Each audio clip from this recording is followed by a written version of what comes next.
Alright guys, this is going to be a super simple breakdown of the Chromatic Ballet boss fight. I don't even know if it's a boss fight, but just fight in Expedition 33. I'm going to try to break it down as much as I can to make it simple for you. There are three main enemies, as you can see. The main one you're trying to attack at the beginning of the fight is going to be the purple/violet color enemy in the middle. Now, composition that I have is Verso, Ballet, and Monaco. And the only reason why I'm using Monaco in this one is because the Chromatic Ballet have one of the abilities that he can gain, and so he's just here pretty much just to get that ability. And I don't know if you don't use him, because the game says that you have to have him in order to get that ability, so I'm not sure. Each one of these enemies has different attacks. The one in the middle is the one you're trying to kill first, because otherwise the other two are going to keep attacking you. They're still going to attack you second phase. First phase, you want to kill the one in the middle, as that's going to move the actual health bar. The other two are just like side characters, but they will do max damage. Now for me, my max health is 2000, and so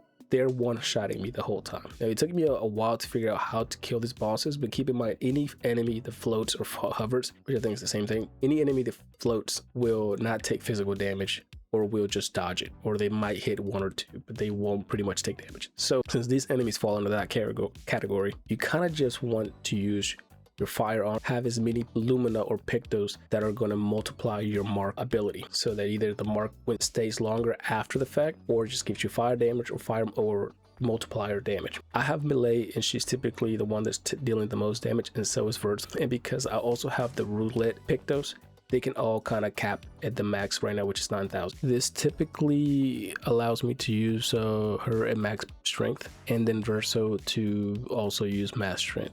And the easiest way to go around defeating this enemy is just to shoot it. First one. It's also important to parry it correctly, so that you can cause more damage and get the fight done pretty quickly.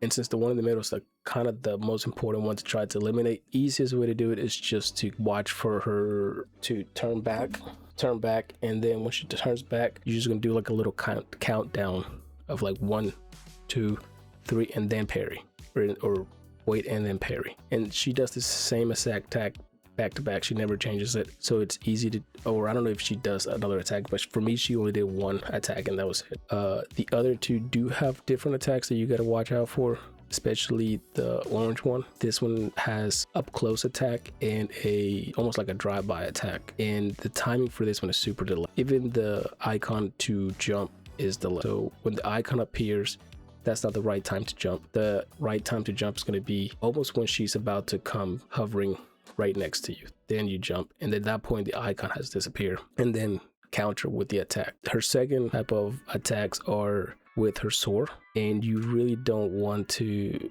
unless you have the timing perfectly, which dodging it first will be the easiest way to learn her timing. Or her attacks are swing and then you parry. Two of them are going to be almost back to back, almost like, but not really. They're going to be, she's going to swing almost like from her left side, and then the other one's going to come from her, no, it's going to come from her right side, and then one is going to come from her left side. And then she's going to do like it's going to take about a second and a half, and then she's going to turn around and come for the other one. Once you have the timing down, parrying her becomes super easy. And then you have the blue one, and this one is the one you kind of want to watch out a little more, because she has this frozen status. The only way to unbreak yourself from it is to completely take damage. Now, if you're like me that is capped at 2000, any hit from any of them is going to be death. Now, because I have Melee and I have one of the Luminas allows me, once I take or died, to hit for max damage, then it doesn't really matter if she dies, because I can just still give the enemy damage. The other two don't have that. I don't believe I have that equipped for them, but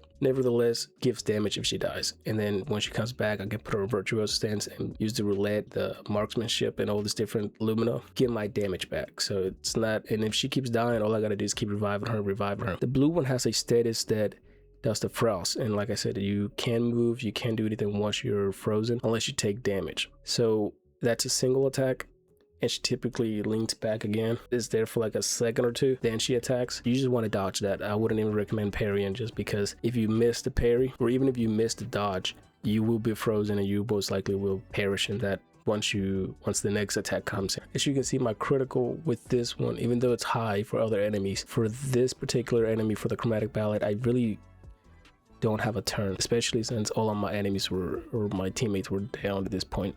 Now her second round of attacks is 3 attacks, 2 that are back to back, and then 1 that's delayed.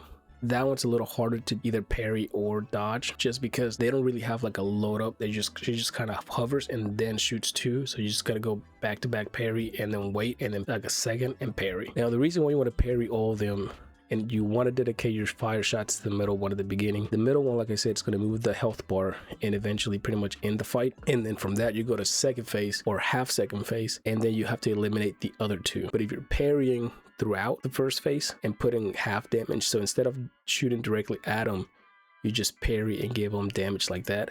By the time you get to second phase, they're going to be either 3/4 out of health or a little more than that. And then you can just shoot at them pretty much as a done fight. Once you get rid of the 2 of them, the last one is super easy and you really don't have to do too much. My recommendations is just shooting at them. That's the easiest way to get rid of this enemy. Shoot them at the head so you can apply more damage. You can't do any physical damage, so it's not going to matter use as your attack. I use Luna, try to use fire damage on them. Pretty much dodged every one of my mayhems with Luna. A couple of my hits with Verso's special stars, I think it's called, or Phantom stars, pretty much dodged 4 of the attacks. Monaco, I couldn't even get, he only got 1 attack to hit, and using his the Ice Beast ability, I forget the name of it, my bad, and not Melee's attack, because they're all physical attacks. So the easiest way to defeat these enemies is to use firearm.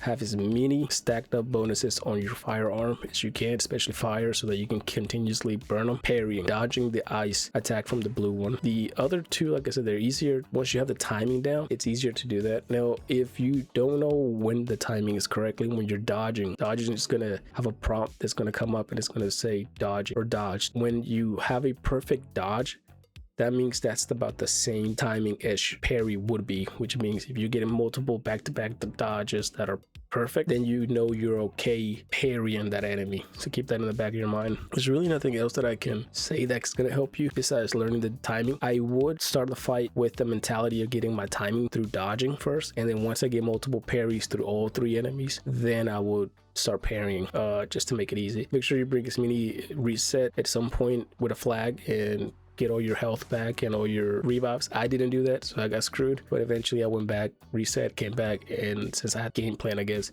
I was able to defeat this as soon as I reset. So just keep that, and if you know this helped you, give it a like, shows the algorithm that the video helped, and comment any information that will help somebody else. Thank you guys. How is this even happening right now?